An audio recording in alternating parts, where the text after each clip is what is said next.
Assalamualaikum warahmatullahi wabarakatuh. Saudara-saudara sekalian dimanapun Anda berada, Anda pasti menanti kelanjutan dari pembahasan roadmap masa depan Indonesia, jalan pintas mencegah revolusi sosial yang telah saya janjikan beberapa waktu lalu bersama Aji. Tapi kali ini saya mohon maaf karena sesi itu kita tunda dulu. Sebab banyak yang meminta saya untuk berbicara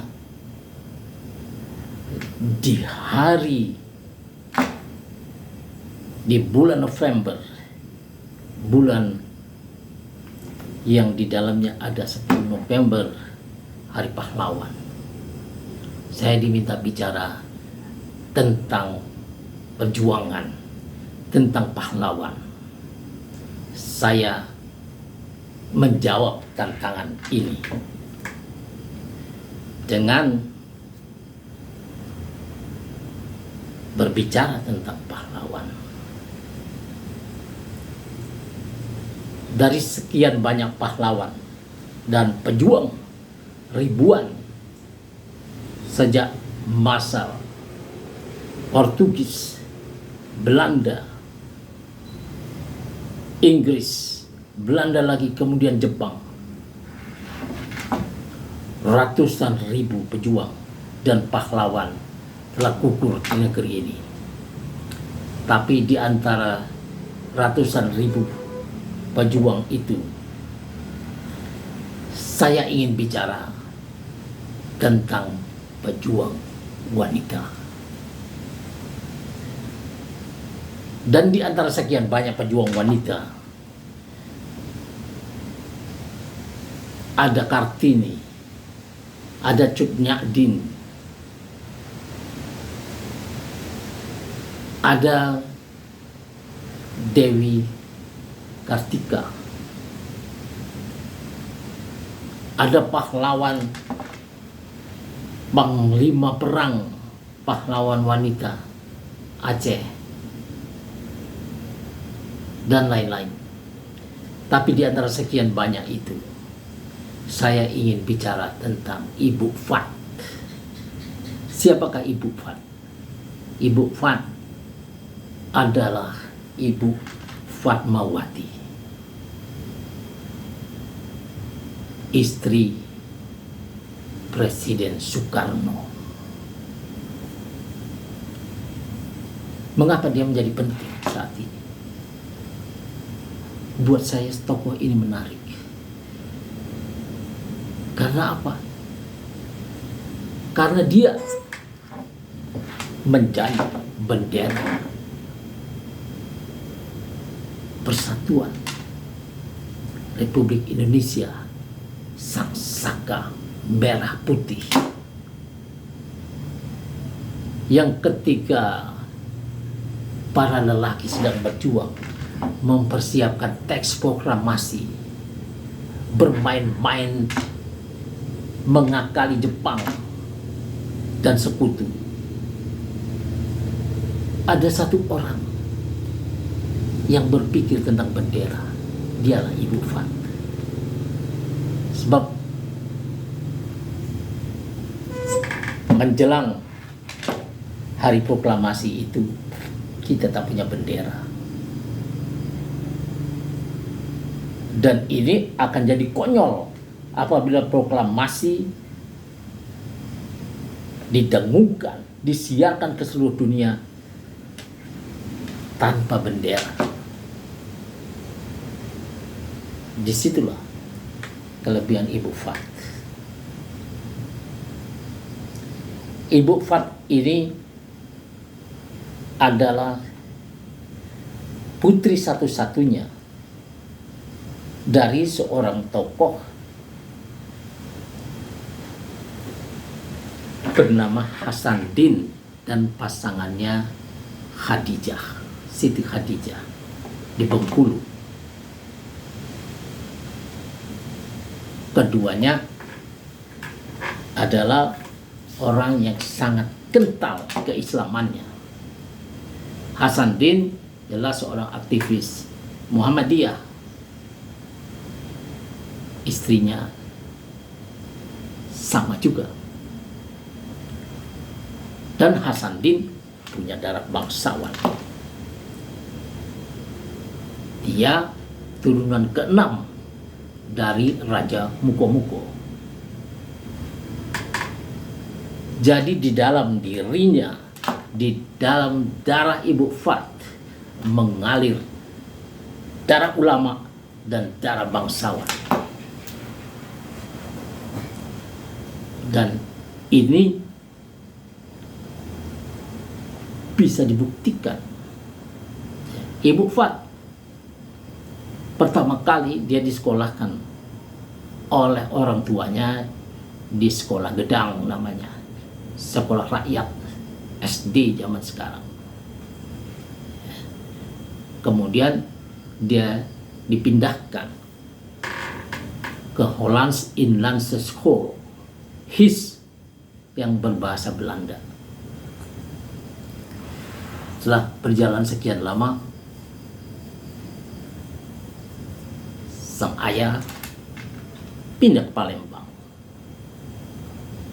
Ibu Fat ikut kedua orang tuanya dan dipindahkan ke HIS Muhammadiyah. Jadi pendidikan ini adalah pendidikan Muhammadiyah, Islam modernis yang taat. Dan Soekarno kita tahu adalah seorang murid dari Haji Omar Syarif Cokro Aminoto, orang Syarikat Dagang Islam yang kemudian menjadi Syarikat Islam. Kemudian dia juga berguru, ya, menjadi teman dekat semua teman-temannya yang Muslim, Haji Agus Salim dan lain sebagainya. Kemudian dia pun berguru kepada gurunya Muhammad Nasir, yaitu Hasan Bandung, yang mendirikan Persis. Ini orang-orang ini semua adalah pejuang-pejuang bangsa dari sisi religius, nasional religius.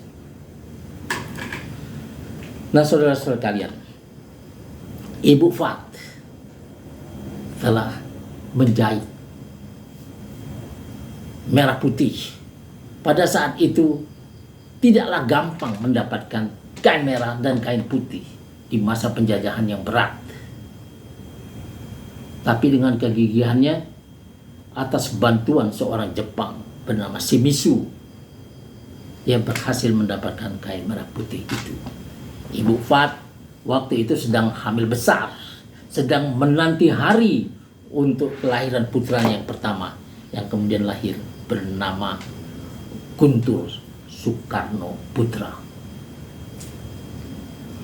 Sangat berat untuk menjahit itu kalau menggunakan mesin jahit Singer dengan kaki. Dia dilarang karena hamilnya yang besar itu. Dia menjahitnya dengan tangan. Saudara-saudara sekalian, sangat luar biasa. Apa artinya menjahit bendera ini pada saat seperti itu? Menjahit bendera ini artinya merajut persatuan Republik Indonesia yang kemudian menjadi Negara Kesatuan Republik Indonesia. Tak ada ibarat yang lebih bagus dari ini, menjahit bendera. Para pejuang dijahit, dirajut menjadi satu untuk Indonesia. Saudara-saudara sekalian, disitulah peranan seorang Ibu Fat. Dari dirinya lah kemudian kita tahu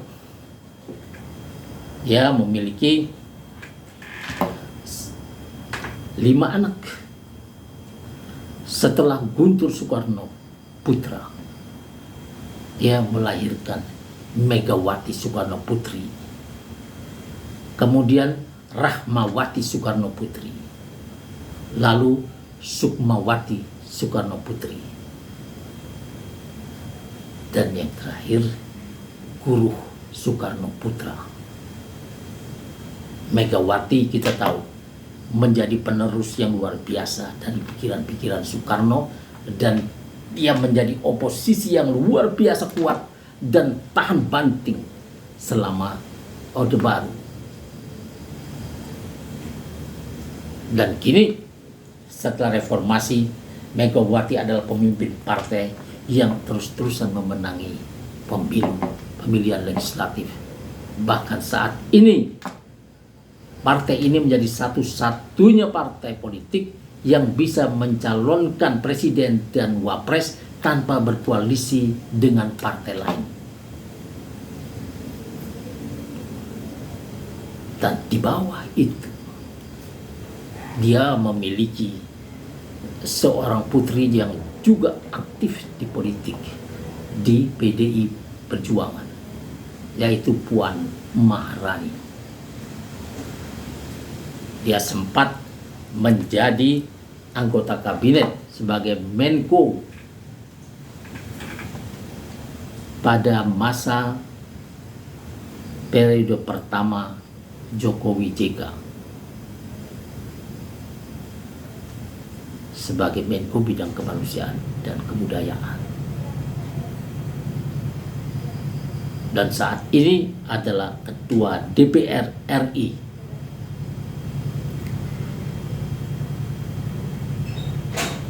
Maka garis ini, saudara sekalian, garis Soekarno, Ibu Fat, perjuangan yang luar biasa ini, dan penolakan Soekarno untuk menerima rekayasa dari penjajahnya menjadi bangsa kuli dan kulinya bangsa-bangsa akan menjadi taruhan di kemudian hari untuk masa depan bangsa ini. Karena Nekolim tidak akan diam.